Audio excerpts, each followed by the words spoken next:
প্রিয় দর্শক, আপনাদের সবাইকে শুভেচ্ছা জানিয়ে শুরু করছি এনটিভির প্রতিদিনকার আয়োজন স্বাস্থ্য প্রতিদিন। দর্শক, আপনাদের সঙ্গে আছি আমি ডাক্তার সাখাওয়াত হোসেন। প্রিয় দর্শক, আজকের এই অনুষ্ঠানে আমরা আলোচনা করব লো ব্যাক পেইন বা কোমর ব্যথা নিয়ে। এ বিষয়ে কথা বলবার জন্য আমাদের সঙ্গে স্টুডিওতে উপস্থিত আছেন Mymensingh community based medical college and হসপিটালের অর্থো সার্জারি বিভাগের সহকারী অধ্যাপক ডক্টর মামুনুর রশিদ চৌধুরী। চলুন কথা বলে বিস্তারিত প্রয়োজনীয় পরামর্শ জেনে নেই আজকের অতিথির কাছ থেকে। আপনাকে অনেক ধন্যবাদ আমাদের অনুষ্ঠানে আসার জন্য। আপনাকেও ধন্যবাদ। এই যে লো ব্যাক পেইন বা কোমর ব্যথা, এই ব্যথায় অনেক মানুষ ভুগে থাকেন। এটা একটা কমন সমস্যা হয়ে দাঁড়িয়েছে আমাদের জনসাধারণের মধ্যে। আপনি বলবেন কি একজন মানুষ কোমর ব্যথায় আক্রান্ত হন কেন? কোমর ব্যথার আক্রান্ত হয় কেন তার আগে আমি একটা কথা বলতে চাই, সেটা হচ্ছে যে ওয়ার্ল্ড পপুলেশনে 60 থেকে 80% পার্সন জীবনে যে কোনো সময় ব্যাক পেনে আক্রান্ত হতে পারে। এটা সাধারণত আমাদের ব্যাক যে এডুকেশন, ব্যাক পেনের যে এক্সারসাইজ বা এডুকেশন, সেই সম্বন্ধে আমাদের একটু ধারণা থাকলে সাধারণত এখান থেকে আমরা পরিত্রাণ পেতে পারি। বিশেষ করে ব্যাক পেন ম্যাক্সিমাম ক্ষেত্রেই মোস্ট অফ দ্য কেসে মেকানিক্যাল প্রবলেমের জন্য হয়। সেটা কি? সেটা হচ্ছে গিয়ে যে আমরা যারা জব করি, টেবিল জব করি, তারা দেখা যায় যে আমরা অনেকক্ষণ বসে থাকি এবং সাধারণত আমরা স্ট্রেট বসি না, একটু সামনে ঝুঁকে থাকি অথবা পিছন দিকে হেলে থাকি। আমাদের সাধারণত উচিত যারা টেবিল জব করি তাদের যেন একদম স্ট্রেট বসতে পারি, সেই জিনিসটা আমাদেরকে খেয়াল করতে হবে এবং পিছনে একটা সাপোর্ট দিতে হবে, যেন আমরা ব্যাকে একটা সাপোর্ট থাকে, তাহলে আমাদের ব্যথা অনেক কম হতে পারে। মানে বালিশ বা কুশন দিয়ে পেছনে একটা সাপোর্ট রাখা এবং মেরুদণ্ডটা যাতে সোজা থাকে। এবং আমরা অনেক সময় দেখা যায় যে চেয়ার থেকে ওঠার সময় যদি আমাদের হাতল থাকে, আমরা হাতলের উপর যদি ভর দিয়ে উঠি, তাহলে দেখা যাবে যে আমাদের কোমরের উপর চাপটা কম পড়তেছে। এখন আসি আমরা ডে লেবার যারা দিন মজুর, তারা ব্যান্ডিং হয়ে কাজ করে বা একটা জিনিস লিফট করতে যায়, ওয়েট লিফট করে, ওজনদার জিনিসকে তুলে ধরে, তখন তার ব্যাকে যে স্পাইনকে ধরে রাখে আমরা সাধারণত জানি মাসেল, লিগামেন্ট, ওখানে স্ট্রেস পড়ে, যার জন্য অনেক সময় ব্যাক পেন হয়।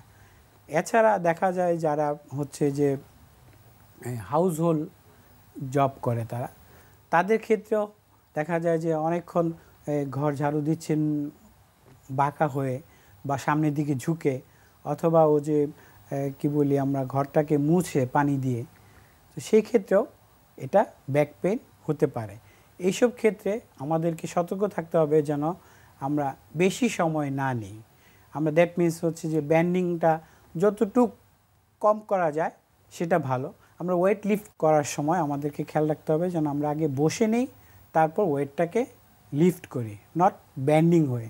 বিশেষ করে আমরা 10 বা 5 কেজি এর বেশি ওজন আমরা সাধারণত নর্মাল যারা ডে লেবার না, তাদের ক্ষেত্রে এর চেয়ে বেশি ওজন নিতে গেলে অনেক সময় ব্যাকের মাসেলে স্পেন বা টান পড়তে পারে, সেক্ষেত্রে ব্যথা হতে পারে।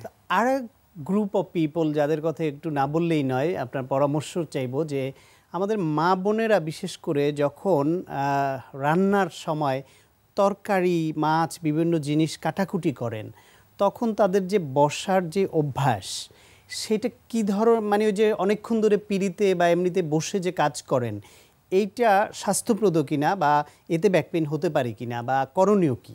এই ক্ষেত্রে অবশ্যই ব্যাক পেন হতে পারে। সেই ক্ষেত্রে আমরা সাধারণত পেশেন্টদেরকে অ্যাডভাইস করি যেন তারা একটা উঁচু মুড়া অথবা চেয়ারে বসে রান্নাবান্না করে, অথবা শহরে যারা থাকে তারা যেন দাঁড়িয়ে রান্নাটা করার চেষ্টা করে। আর যদি অনেকক্ষণ বসে মাছ বা তরকারি তাদেরকে কাটতে হয়, সেই ক্ষেত্রে যেন 10, 15, 20 মিনিট, সর্বোচ্চ 20 মিনিটের পরে যেন একটু উঠে একটু হাঁটাচলা করে আবার যেন সে বসার চেষ্টা করে। তবে আমরা অ্যাডভাইস করি সাধারণত এটা যেন একটা উঁচু মুড়া অথবা চেয়ারে বসে করে। আপনি মেকানিক্যাল যে কারণগুলি আছে ব্যাক পেনে, সে সম্পর্কে বিস্তারিত বলেছেন। আমাদের দর্শকরা নিশ্চয়ই অনেক পরামর্শ পেয়েছেন। এর বাইরে আর কোনো প্যাথোলজি বা রোগ বা কোনো সমস্যা কি হতে পারে যে তার কারণেও ব্যাক পেন হতে পারে? প্যাথোলজিক্যাল কিছু কজ আছে ব্যাক পেন হওয়ার জন্য। সেই ক্ষেত্রে ব্যাক পেনটা শুধু আমরা ব্যাকেই থাকবে না সীমাবদ্ধ, এটা পায়ের দিকে রেডিয়েট করবে বা পায়ের দিকে স্থানান্তরিত হবে, যেটাকে আমরা বলি রেডিয়েশন পেইন। বিশেষ করে যখন নার্ভ রুট যদি এন্ট্র্যাপমেন্ট হয় অথবা নার্ভ রুটে যদি কম্প্রেশন হয়, এটা একটা সাধারণত কমনলি আমরা ইউজ করি PLID, prolapse lumber intervertebral disk, এই ক্ষেত্রে হইতে পারে। অথবা যদি সায়াটিক নার্ভে যদি কম্প্রেশন হয় সেই ক্ষেত্রে লাম্বাগো সায়াটিকা হতে পারে। এছাড়া যদি অনেক সময় দেখা যায় যে স্পাইনে টিবি হয়, টিবির ক্ষেত্রে হতে পারে, অথবা এনি ধরনের মেলিগনেন্সির ক্ষেত্রেও আপনার ব্যাক পেন হতে পারে, যা রেডিয়েট করবে সাধারণত নার্ভ রুট কম্প্রেশনের জন্য। তো এই যে মেকানিক্যাল কজ অথবা অন্য কোনো প্যাথোলজি, কোনো রোগের কারণে, টিউমার, ক্যান্সার, টিভি, যে কারণেই হোক ব্যথা হলো, আপনাদের কাছে আসার পরে আপনারা কি করে নির্ধারণ করেন যে এটা মেকানিক্যাল কজ নাকি ওই রকম কোনো ডিজিজ নির্ভর? প্রথমত আমরা একটা হিস্ট্রি নেই। হিস্ট্রিতে দেখা যায় যদি অনেক সময় সে যদি বলে যে আমার ব্যথাটা সাধারণত কোমরের ভিতরেই সীমাবদ্ধ থাকে, নিচের দিকে নামে না, এইটা একটা হিস্ট্রি দিতে পারে। এছাড়া আমরা ফিজিক্যাল কিছু এক্সামিনেশন করি, যে স্ট্রেট লেগ রাইজিং টেস্ট একটা টেস্ট আছে। সেই ক্ষেত্রে পেশেন্ট যখন আমরা পাটা উপরে তুলতে বলবো সোজা করে, তখন সে ব্যথা পাবে। তখন এটা সাধারণত আমরা ধরে নেব যে তার নার্ভ রুটে কম্প্রেশন আছে। সেই ক্ষেত্রে আমরা সাধারণত একটা এক্সরে করতে পারি, প্রথমত যে lumbosacral spine both view, that means anterior posterior and lateral view. এছাড়া আমরা কিছু ব্লাডের রুটিন টেস্ট করতে পারি, কমপ্লিট ব্লাড কাউন্ট। এখানে যদি আমরা কোনো প্যাথোলজি থাকে ইএসআর রেজ করতে পারে, বা একুট যদি কোনো কজ থাকে সেই ক্ষেত্রে নিউট্রোফিলটা বেড়ে যেতে পারে। এছাড়া আমরা আরও মোর স্পেসিফিক কিছু ইনভেস্টিগেশন আছে, যেমন আমরা এমআরআই করতে পারি। সেই ক্ষেত্রে আমরা বুঝতে পারবো যে তার কোন পোর্শনের নার্ভে কম্প্রেশন আছে কি নাই। যদি থাকে সেই ক্ষেত্রে আমরা, যদি বেশি থাকে সাধারণত আমরা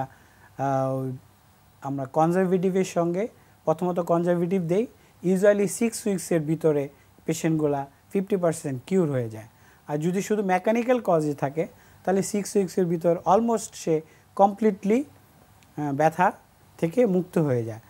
আর যদি পিএলআইডি বা প্রলাপস লাম্বার ইন্টারভার্টিব্রাল ডিস্কটা যদি দেখা যায় যে তা বেশি থাকে, নার্ভের উপরে কম্প্রেশনটা বেশি দেয়, সেই ক্ষেত্রে অপারেশন লাগে। আর যদি টিবির কারণে হয়ে থাকে সেই ক্ষেত্রে আমরা তাকে এন্টি টিবি দিব। সাধারণত কনভেনশনাল যে এন্টি টিবি আমরা দিয়ে থাকি, অর্থাৎ যেই রোগের কারণে হচ্ছে ওই রোগের চিকিৎসাও দরকার হবে। একজন মানুষ লো ব্যাক পেইনে আক্রান্ত হলে তা থেকে উত্তরণের জন্য চিকিৎসার পাশাপাশি অথবা যার হয়নি তার প্রতিরোধের জন্য লাইফস্টাইল মডিফিকেশন কতখানি গুরুত্বপূর্ণ? তার ওজন, তার ব্যায়াম, তার খাবার দাবার, এই বিষয়ে আপনার মতামত কি? প্রথমত হচ্ছে যে যারা নর্মাল আমরা অ্যাক্টিভিটিস করি, ফিজিক্যাল অ্যাক্টিভিটিস সে করে যাবে, কিন্তু যে অ্যাক্টিভিটিসগুলোতে তার ব্যাকের মাসেলের উপরে স্ট্রেইন বা আঘাত হতে পারে সেই জিনিসগুলো তাকে অ্যাভয়েড করতে হবে। বিশেষ করে সামনে ব্যান্ডিং হয়ে যে চলা, এটাকে তাকে অ্যাভয়েড করতে হবে। এছাড়া যদি আমরা এক্সরে করে যদি দেখা যায় যে তার ক্ষয়জনিত রোগ আছে, সেই ক্ষেত্রে আমরা কোমরে সাধারণত একটা বেল্ট দিয়ে থাকি, সেটা লাম্বার কর্সেট বেল্ট। যখন সে ডেইলি অ্যাক্টিভিটিস করবে তখন ওই বেল্টটা সে ব্যবহার করবে। এছাড়া হচ্ছে যে সাধারণত শীতকালে ব্যথাগুলা একটু বেশি অনুভূত হয়, আমরা হট কম্প্রেশন বা গরম সেক যেটাকে বলি এটাকে দিতে বলি। এছাড়া হচ্ছে গিয়ে ওয়েট লিফটিংয়ের ক্ষেত্রে আমাদেরকে খুবই সতর্ক হতে হবে। দেখা যায় যে ওয়েট লিফটিং অথবা আনওয়ান্টেড বেন্ডিংয়ের জন্য তার এই ব্যাক পেনটা হতে পারে। তার মানে এদেরকে অনেক নিয়ম কানুন চলতে হবে, সেটার ব্যাপার আছে। আর নিয়মিত চিকিৎসকের পরামর্শ নিতে হবে। আপনাকে অনেক ধন্যবাদ। আপনাকেও ধন্যবাদ, এনটিভিকেও ধন্যবাদ। প্রিয় দর্শক, আমরা শুনছিলাম লো ব্যাক পেইন বা কোমর ব্যথা নিয়ে অত্যন্ত প্রয়োজনীয় কিছু পরামর্শ। আশা করি আপনাদের উপকারে এসেছে। দর্শক, অনুষ্ঠানের এই পর্যায়ে ছোট্ট একটা বিরতি নিচ্ছি, কোথাও যাবেন না, আমাদের সঙ্গেই থাকুন। প্রিয় দর্শক, বিরতির পর আবারও আমন্ত্রণ স্বাস্থ্য প্রতিদিনে। দর্শক, এখন আপনাদের জন্য রয়েছে নিয়মিত আয়োজন সুস্থ দেহ সুস্থ মন। আজকে আমরা ফোকাস করব হচ্ছে ট্রাইসেপ অ্যান্ড বাইসেপকে। এখন এখানেও দেখা যাচ্ছে tricep and bicep is a very small muscle, কিন্তু দেখা যাচ্ছে ম্যাক্সিমামই যেহেতু যারা জিমে যাচ্ছে অথবা বডি বিল্ডিং যখন শুরু করছে, সবার মেইন ফোকাসটা থাকে হচ্ছে আর্মসটাকে কীভাবে ভিজিবল করা যায়। এখন এই জন্য অনেক বেশি দেয়, মানে টাইম দিয়ে ফেলে, কিন্তু এই পরিমাণ ডেভেলপমেন্ট হয় না। তো আমরা দেখাবো শর্টকাট ওয়েতে কীভাবে আর্মস্টার ডেফিনেশনটা অথবা আর্মস্টার ভিজিবিলিটি কীভাবে বাড়ানো যায় সেটা আমরা করবো। যেহেতু আমরা শর্টকাট বলছি, শর্টকাটের রিজনটা হচ্ছে আমরা এটাকে সুপার সেটের মাধ্যমে অল্প টাইমের ভিতর কীভাবে আর্মস্টার ম্যাসিভনেস এবং ডেফিনেশন একই সাথে আমরা আনতে পারি, এই জিনিসটা দেখবো। এবং আর্মস্টারের সবচেয়ে ভালো জিনিসটা যেটা ইম্পর্টেন্ট সেটা হচ্ছে আপনার ভাস্কুলারিটি। যদি আপনার আর্মসের ম্যাসিভনেস থাকে কিন্তু ভাস্কুলারিটি না থাকে, তাহলে আর্মসের ভিজিবিলিটি ওই পরিমাণ দেখা যাবে না। সুতরাং দ্যাটস ভেরি ভেরি ইম্পর্টেন্ট। তো ভাস্কুলারিটি এক্সারসাইজগুলো আমরা আপনাদের দিব যে কীভাবে এক্সারসাইজগুলো করছেন, ভাস্কুলারিটি কীভাবে আসবে। কিন্তু একই সাথে যদি আপনার বডিতে ফ্যাট থাকে আর আপনি যদি প্রপার ডায়েটে না থাকেন, তাহলে ভাস্কুলারিটি কখনোই আসবে না। এখন আমরা দেখাচ্ছি যে কীভাবে এক্সারসাইজগুলো করছি, তবে এটাও আমরা কিন্তু 3টা পার্টে দেখাবো। তারপর 3টা এক্সারসাইজ যদি আপনি সিরিয়ালি আপনি করেন, তাহলে আপনার ওই জিনিসটা হবে, মানে বেনিফিটটা হবে। কিন্তু যদি সিকোয়েন্স যদি উল্টাপাল্টা হয়ে যায়, তাহলে কিন্তু ওই বেনিফিটটা পাবেন না। এই জন্য আপনি কেয়ারফুলি আপনি সিকোয়েন্সটা দেখবেন, কারণ সিকোয়েন্সটা হচ্ছে মেন ভাইটাল। ওকে, ইয়ামিন রেডি? ওকে, প্রথমে সে শুরু করবে হচ্ছে ট্রাইসেপ দিয়ে। ইয়েস, এটা হচ্ছে বেসিক মুভমেন্ট। আমরা যে জিনিসটা বলি, এটা হচ্ছে কেবলস বলি আমরা, যে কিক ব্যাকস। তো কেবলস দিয়ে জিনিসটা করবে, আপনি রোপের মাধ্যমে করার রিজনটা হচ্ছে রেঞ্জ অফ মোশনটা তার বেড়ে গেল। যদি নর্মাল স্টিক দিয়ে করে, যদি আপনি রোপ না থাকে, আপনি স্টিক দিয়ে জিনিসটা পারবেন, কিন্তু রেঞ্জ অফ মোশনটা একটু কম থাকবে, ওভারঅল ট্রাইসেপের ডেফিনেশনটা আসবে না। এবং এটা হচ্ছে এক্সস্টিং একটা এক্সারসাইজ, এটা পাম্পিং বলি আমরা, এক্সারসাইজ বলি। এটা হচ্ছে কোনো রিপিটেশন আপনি করবেন না, হেভি ওয়েট নেওয়ার কোনো দরকার নেই। আপনি 25-50 অনেক সময় দেখা যায়, অনেক সময় 100টা পর্যন্ত অনেকে মানে, এতে কোনো আপনার হবে না, ক্ষতি হবে না। কারণ এটা হচ্ছে প্রচুর ব্লাড আমরা ওখানে যা আনছি, যাতে ট্রাইসেপটাকে একটু রেডি করছি আসলে বেসিক্যালি। ওকে, দেন গো খাম। ইয়েস, এরপরে সঙ্গে সেই জিনিসটা করবে, সেটা হচ্ছে নন স্টপ, কোনো নেবে না, রেস্ট নেবে না। রেস্ট না নিয়ে সে চলে যাবে বাইসেপের জন্য। এবং যেটা আমরা বলেছিলাম ভাস্কুলারিটির জন্য, এটা যে বাইসেপ কার্ল মারছে with the help of the cables. Reason হচ্ছে এটা ম্যাসিভনেস তো আসবে, এর সাথে যে জিনিসটা হবে ভাস্কুলারিটিও বাড়বে। ওকে, রেডি গো। ওকে, আর আরেকটা জিনিস আপনি করবেন, খেয়াল করবেন, ভাস্কুলারিটির যে মুভমেন্টগুলো, এটা কিন্তু আপনার হেভি ওয়েট নিয়ে করলে কোনো হবে না, লাভ হবে না। কারণ যত বেশি ব্লাড আসবে, তত বেশি ভাস্কুলার ডাইলেশন হবে, তখনই কিন্তু ভাস্কুলারিটিটা ভিজিবল হবে। এই জন্য আমরা যে জিনিসটা বলি, ইটস এ পাম্পিং মোশন। কারণ ভাস্কুলার যে এক্সারসাইজের জিনিসটা হচ্ছে you have to pump more blood ওই মাসেলে। এই জন্য আপনি যেরকম হাই রেপিটেশন জিনিসটা করবেন, মানে just for as a pumping মোশনে করবেন। Okay, stop. ওকে, এখন যে জিনিসটা আমরা বলছি, যেটা সুপার সেটের মাধ্যমে যে জিনিসটা করছি, মানে একটার থেকে একটা, এখানে আমার মাঝখানে কোনো রেস্ট নেওয়ার দরকার নেই। অন্যান্য সুপার সেটে যেটা আমরা বলি, যে 2টা প্রোগ্রাম শেষ করার পরে মাঝখানে আপনি 30 সেকেন্ড রেস্ট নিতে পারেন। এখানে নন স্টপ করবেন আপনি, কারণ যখন আপনি ট্রাইসেপ করছেন, তখন বাইসেপে কিন্তু কোনো হচ্ছে না, ওয়ার্কলোড পড়ছে না। আবার যখন বাইসেপ করছেন, তখন ট্রাইসেপ কিন্তু অলরেডি রেস্টে চলে গেল। ওইটুক রেস্টে আপনার জন্য যথেষ্ট, যেহেতু আপনি প্রচুর ব্লাড আপনাকে আনতে হবে। যদি বেশি রেস্ট নেই, এখানে ব্লাডটা চলে যাবে, আবার নতুন করে আপনাকে শুরু করতে হবে। তো আমরা যেটা বলি, এটা 3 থেকে 5 সেট করলে ইনাফ। তবে it will take about 2 to 3 minutes. সুতরাং খুব একটা লাগছে না, সময় লাগছে না। তবে this is the first part. তার মানে কী করছি, আমরা হাতটাকে ডেভেলপ করার জন্য প্রথমে আমরা জিনিসটাকে রেডি করছি বাই পাম্পিং মোর ব্লাডস। এখন সেকেন্ড দিন আমরা যে জিনিসটা আমরা চলে যাবো কীভাবে হাতের ম্যাসিভনেসটা আনতে হবে। প্রিয় দর্শক, আমরা জানি খেজুর অত্যন্ত শক্তিদায়ক এবং পুষ্টিকর একটি ফল। তাই চলুন এই বিষয়ে একজন পুষ্টিবিদের কাছ থেকে শুনি, খেজুর কতটা খাবেন, কেন খাবেন। খেজুর অত্যন্ত ক্যালোরিবহুল একটি খাবার এবং বিভিন্ন ধরনের ভিটামিন, মিনারেলস এবং আঁশ সমৃদ্ধ। এই ভিটামিনগুলির মধ্যে রিবোফ্লাভিন, নায়াসিন, থায়ামিন ইত্যাদি উল্লেখযোগ্য। তাছাড়া ভিটামিন এ এবং ভিটামিন কেও রয়েছে খেজুরের মধ্যে, এবং মিনারেলসগুলির মধ্যে সোডিয়াম, পটাশিয়াম, ক্যালসিয়াম, ম্যাগনেসিয়াম ইত্যাদি উল্লেখযোগ্য। আমেরিকান ক্যান্সার সোসাইটি আমাদের সবাইকে দৈনন্দিন 20 থেকে 35 গ্রাম আঁশ জাতীয় খাবার গ্রহণের পরামর্শ দিয়েছেন, যা আমরা খেজুর থেকেই গ্রহণ করতে পারি।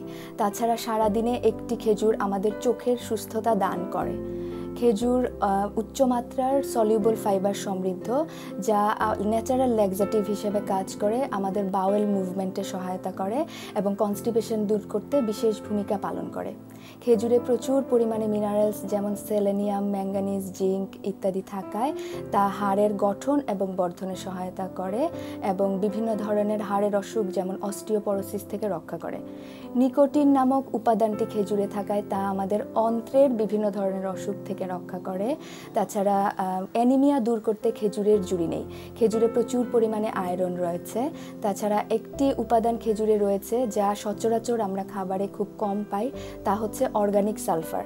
এই অর্গানিক সালফার আমাদের বিভিন্ন ধরনের সিজনাল অ্যালার্জি রিয়েকশন থেকে রক্ষা করে। তাছাড়া ওজন বাড়াতে খেজুরের জুড়ি নেই। একটি খেজুর থেকে আমরা 23 কিলো ক্যালোরি পেয়ে থাকি এবং 100 গ্রাম খেজুর থেকে আমরা 282 কিলো ক্যালোরি পেয়ে থাকি। তাই এই থেকেই আমরা বুঝতে পারি যে অল্প পরিমাণ খাবার খেয়ে আমরা যথেষ্ট ক্যালোরি অর্জন করতে পারছি।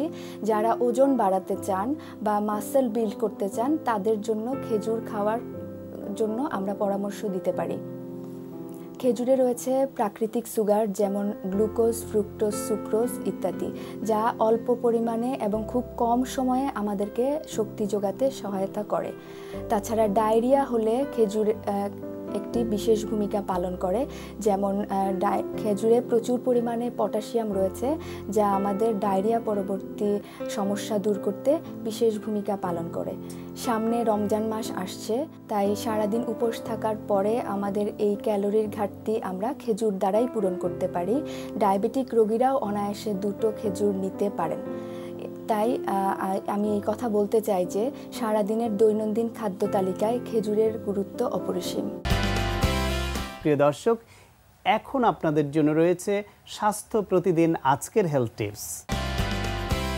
কাপড় ধোয়ার সাবান আপনার পা ফাটা রোগের কারণ হতে পারে, তাই কাপড় ধোয়ার সময় খেয়াল রাখুন যাতে সাবান আপনার পায়ে না লাগে। প্রিয় দর্শক, স্বাস্থ্য প্রতিদিন সম্পর্কে আপনাদের যে কোনো মতামত বা পরামর্শ থাকলে লিখে পাঠাতে পারেন এই ঠিকানায়। প্রযোজক স্বাস্থ্য প্রতিদিন, এনটিভি, বিএসসিসি ভবন, 7তলা, 102 কাজী নজরুল ইসলাম এভিনিউ, কারণ বাজার, ঢাকা 1215। ফ্যাক্স 914338 থেকে 7 পর্যন্ত, অথবা ইমেইল করুন স্বাস্থ্যপ্রতিদিন@ntvpt.com এই ঠিকানায়। প্রিয় দর্শক, স্বাস্থ্য প্রতিদিনের আগামী পর্বে আপনাদের জন্য যা রয়েছে। তো সাধারণত দেখা যায় যে প্রতি মাসে মেয়েদের ডিম্বাশয় থেকে একটি করে ডিম্বাণু ম্যাচিউর হয়ে বের হয়ে আসে, যার ফলে মেয়েদের প্রতি মাসে মাসে মাসিকের চক্রটা ঠিক থাকে। কিন্তু যাদের পলিসিস্টিক ওভারিয়ান ডিজিজের প্রবলেম থাকে তাদের ক্ষেত্রে দেখা যায় যে হরমোনাল ইমব্যালেন্সের কারণে প্রতি মাসে একটি করে ডিম্বাণু পরিপক্ক না হয়ে অনেকগুলো ডিম্বাণু একসাথে পরিপক্ক হওয়ার চেষ্টা করে, কিন্তু শেষ পর্যন্ত কোনোটাই এতটা ম্যাচিউরড হয় না যেটা সে পরিপক্ক অবস্থায় ওভুলেশন হতে পারে।